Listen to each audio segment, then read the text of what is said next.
Bueno, ¿qué tienen en común un plato de arroz en la mesa de una familia en Costa Rica, un vagón de metro completamente a oscuras en Ciudad de Panamá y, a ver, un hermético contrato minero firmado con una empresa china en Nicaragua? Pues a simple vista cualquiera diría que absolutamente nada, claro. Exacto, o sea, parecen recortes de periódicos de secciones completamente distintas, de días distintos, pero en la realidad actual resulta que son exactamente el mismo problema. Sí, solo que disfrazado con, bueno, con ropajes diferentes, por así decirlo. Eso es. Así que bienvenidos a un nuevo análisis a fondo. Hoy nuestra misión básicamente es sumergirnos en una pila, pero una auténtica avalancha de informes y noticias recientes para intentar descifrar el complejo pulso de Centroamérica. Sí, el objetivo para quien nos escucha hoy es extraer esas pepitas de oro de la información sin caer en la infoxicación que es tan fácil hoy en día. Totalmente. Vale, vamos a desgranar esto, porque lo que muestran las fuentes, a ver, es que la región atraviesa un momento de contrastes extremos. Es fascinante y a la vez, bastante alarmante. Y resulta vital entender el mecanismo de esta tensión. Porque a menudo, no sé, cuando se leen noticias sobre sequías o tiroteos fronterizos o picos de inflación, el cerebro tiende a categorizarlos en cajas separadas, ¿sabes? Claro, en plan, esto es clima, esto es seguridad, esto es economía. Exacto. Y es un error de diagnóstico bastante común. En lugar de cajas aisladas, hay que imaginar la infraestructura de un país, tanto la física como la social, como si fuera el sistema inmunológico de un cuerpo humano. Ostras, qué buena analogía. O sea, como si todo estuviera conectado por dentro. Totalmente. Cuando un factor estresante externo ataca con fuerza, las defensas bajan en todas partes. Y de repente, un simple resfriado, que en términos geopolíticos sería pues un fallo logístico menor, puede volverse fatal. Porque el sistema, claro, ya está inmunodeprimido. Eso es, ni más ni menos. Pues esa analogía del sistema inmunológico es la clave perfecta para explorar el primer detonante de este efecto dominó. A ver, vamos a hablar del clima y el medio ambiente. Un tema que está golpeando durísimo. Durísimo. O sea, hay una alerta crítica en Costa Rica porque el fenómeno del Niño no está simplemente alterando el tiempo, es que está golpeando la geografía con una dureza brutal. Sí, los datos son preocupantes. Para dimensionar esto, en la región de Guanacaste, los registros indican que las lluvias han caído hasta un 50%. Madre mía, la mitad. La mitad, claro. Esto significa que la mitad del agua que se espera para mantener vivo un ecosistema y una economía entera simplemente no ha llegado. O sea, ganaderos y agricultores están en modo de supervivencia urgente. Ya, lógicamente. Y cultivos vitales, fundamentales para la seguridad alimentaria como el arroz, están severamente amenazados. Hay que imaginar qué pasaría si, no sé, de la noche a la mañana, se cerrara a la mitad la llave de paso de agua de todo un país entero. El impacto es sistémico. Y volviendo a la idea del sistema inmunológico deprimido que decíamos antes, la falta de agua destruye la primera línea de defensa de la salud pública, que es la higiene. Claro, sin agua no hay higiene básica. Exacto. Y un caso que ilustra esto a la perfección y, bueno, de manera muy trágica, se está viviendo en el cantón de Mora, concretamente en Ciudad Colón, en Costa Rica. ¿Qué ha pasado exactamente ahí? Pues fíjate en el mecanismo. Los vecinos sufren cortes constantes de suministro de agua potable y cuando no hay agua corriente y constante a la presión adecuada, los protocolos de limpieza en los hogares y sobre todo en los comercios pues empiezan a fallar irremediablemente. Lógico. No puedes fregar bien, no puedes limpiar las superficies. Eso es. Y el resultado ha sido un grave brote de salmonela originado en un restaurante local. A ver, no es que de pronto la gente haya olvidado cómo cocinar, es que sin agua la proliferación bacteriana es imparable. ¡Qué locura! Y las cifras ya confirman 45 contagiados, una persona hospitalizada y, desgraciadamente, un fallecido. Madre mía. Resulta escalofriante ver cómo una anomalía de temperatura en el Océano Pacífico termina cobrándose una vida en un restaurante local. Es una cadena de causalidad implacable. Implacable, sí. Y ojo que el mapa climático regional no da tregua. Los contrastes son brutales.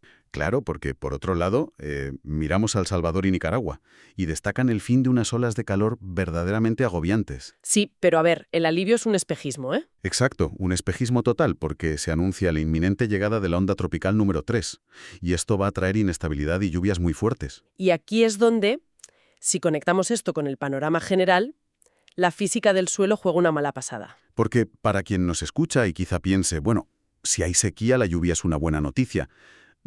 La realidad geológica es muy distinta. Claro, el suelo no está preparado para eso, para nada. Cuando la Tierra ha estado sometida a altas temperaturas y falta de humedad prolongada, se vuelve hidrofóbica. O sea, se hornea como si fuera cerámica. Increíble. Y entonces resbala todo. Exacto, el agua simplemente resbala, creando inundaciones repentinas y muy destructivas. Y para colmo, mientras estas lluvias amenazan ciertas zonas, varias áreas de Nicaragua van a seguir sufriendo un calor abrasador de hasta 40 grados. Madre mía, 40 grados. Atender sequías extremas y a la vez posibles inundaciones repentinas el mismo día, bueno, eso agota los recursos de emergencia de cualquier estado. Totalmente.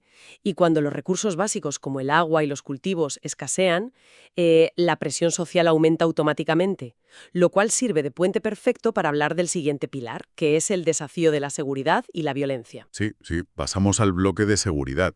Porque, a ver, los datos que llegan desde Honduras sinceramente causan un asombro genuino. Hablamos de una altísima tensión tras una nueva masacre. Sí, en La Lima, ¿no? Exacto. En la colonia Filadelfia de La Lima. Esto ha dejado 4 muertos y un herido. Pero es que, ojo a esto. Esto ocurre a los pocos días del asesinato directo de 5 agentes de la Fuerza Antimaras, la DIPAMCO, en Corinto. Uf, es que son ataques directos contra las fuerzas del Estado, ¿eh? Ante esto, claro, la maquinaria legislativa ha reaccionado. El Congreso hondureño busca aprobar la prisión de por vida para quienes asesinen a policías, militares o jueces. A ver, aquí tengo que hacer un poco de abogado del diablo, porque esto plantea una duda más que razonable. O sea, frente a grupos criminales altamente estructurados que ya arriesgan su vida a diario enfrentándose a tiros con comandos de élite, ya te entiendo por dónde vas. Claro. La pregunta es, ¿el aumento de penas disuade realmente el crimen? ¿O es una medida meramente reactiva ante un Estado que está superado operativamente? Pues es una pregunta incisiva y muy crítica. A ver, la evidencia sugiere que lo que realmente disuade el crimen no es tanto la severidad del castigo, sino la certeza de ser atrapado, ¿sabes? Claro, que te vayan a pillar de verdad. Eso es. Si un sicario asume que la tasa de impunidad es altísima, le da igual si la pena máxima son 20 años o cadena perpetua, porque en su cálculo mental pues simplemente asume que no lo van a atrapar. Ya.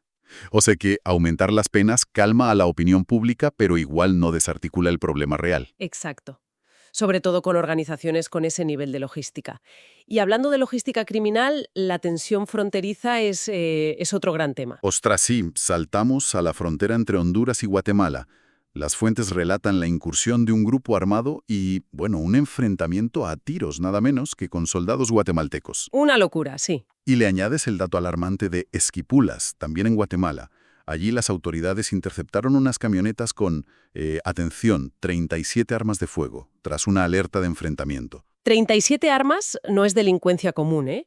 Es logística paramilitar pura y dura cruzando fronteras. Totalmente. Y, a ver, hablando de cruzar fronteras, hay un impacto internacional en las noticias que, este caso va a dar mucho de qué hablar. Ah, sí, el caso diplomático. Sí, sí, resulta que han capturado en Los Ángeles, en Estados Unidos, a la vicecónsul de Guatemala, vinculada presuntamente al asesinato de su propio esposo de nacionalidad jordana en Malacatán. A ver, es que esto es un thriller. O sea, es un campo de minas judicial de manual. Claro, un diplomático arrestado en un país por un crimen en otro contra un ciudadano de un tercer país. Es un nivel de caos legal monumental, porque normalmente escuchas inmunidad diplomática y piensas que es un escudo absoluto. No. Ya, como las películas que no te pueden tocar. Exacto. Pero al ser vicecónsul, suele estar amparada por la inmunidad consular. Y esto significa que solo tienen inmunidad por actos realizados en el ejercicio de sus funciones oficiales. Y presuntamente asesinar al marido no entra en la descripción del puesto, obviamente. Obviamente no. Así que el choque de jurisdicciones penales, de quien tiene derecho a juzgarla, va a ser un dolor de cabeza tremendo. Madre mía. la política exterior debe estar que arde. Pero bueno, esto no sirve de transición perfecta porque para hacer frente a todas estas crisis climáticas y de seguridad se requiere, inevitablemente, solidez institucional y económica. Claro, sin dinero y sin instituciones fuertes no hay sistema inmunológico que aguante. Exacto. Entramos en la política, economía y sociedad.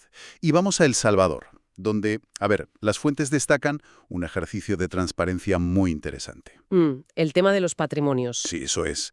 Se han hecho públicos los activos y pasivos de los diputados de la Asamblea Legislativa. Y en total suman un patrimonio conjunto de $10.8 millones. Bueno, está muy bien que haya transparencia, todo sobre la mesa. Pero claro, si lo contrastas con el bolsillo del ciudadano, la realidad aprieta. Aprieta y mucho.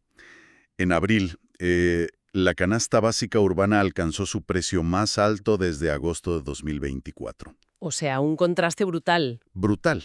Es como, la ironía de ver las finanzas perfectamente cuadradas de una gran empresa en un informe transparente, mientras que los trabajadores de la planta no pueden permitirse ni el menú de la cafetería. Muy buena comparación, sí. Es una fricción social silenciosa, pero constante.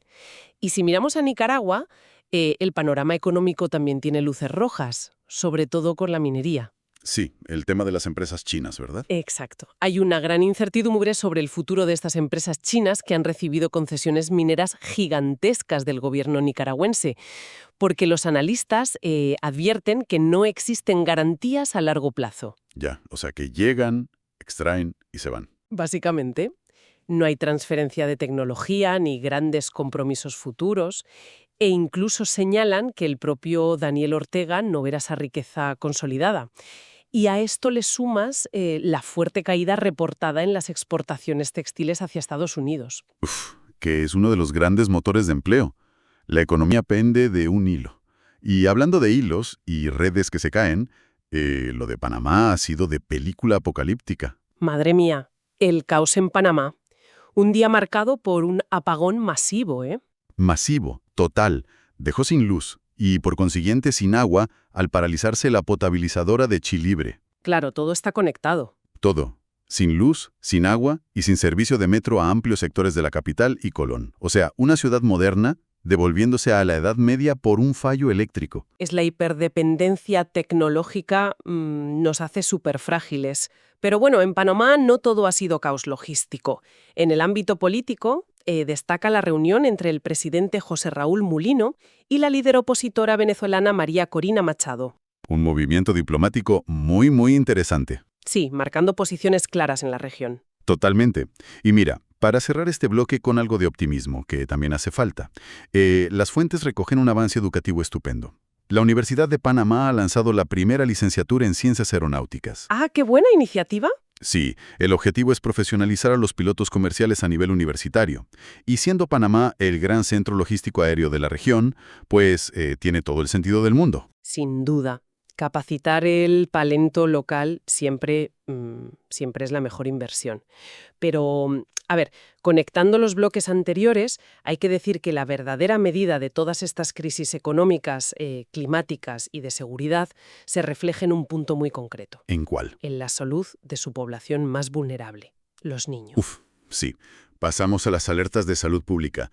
Y la verdad, aquí toca adoptar un tono más grave porque las cifras son muy preocupantes. Es que los datos hablan por sí solos. Sí, en Honduras las muertes de menores por tosferina se han disparado un preocupante 62% este año. 62%, una barbaridad. Una barbaridad, alcanzando ya 13 decesos. Y recientemente se ha confirmado la trágica pérdida de unos gemelos en el hospital escuela. Terrible, la verdad. Eso es. Y por otro lado, el repunte de la tosferina, que es una enfermedad prevenible. Indica grietas muy, muy profundas en los sistemas de vacunación y en la infraestructura de salud pública regional. Fallan las cadenas de frío, faltan recursos porque el Estado está peleando otras batallas. Literalmente. Y así se cobra la factura en los más pequeños.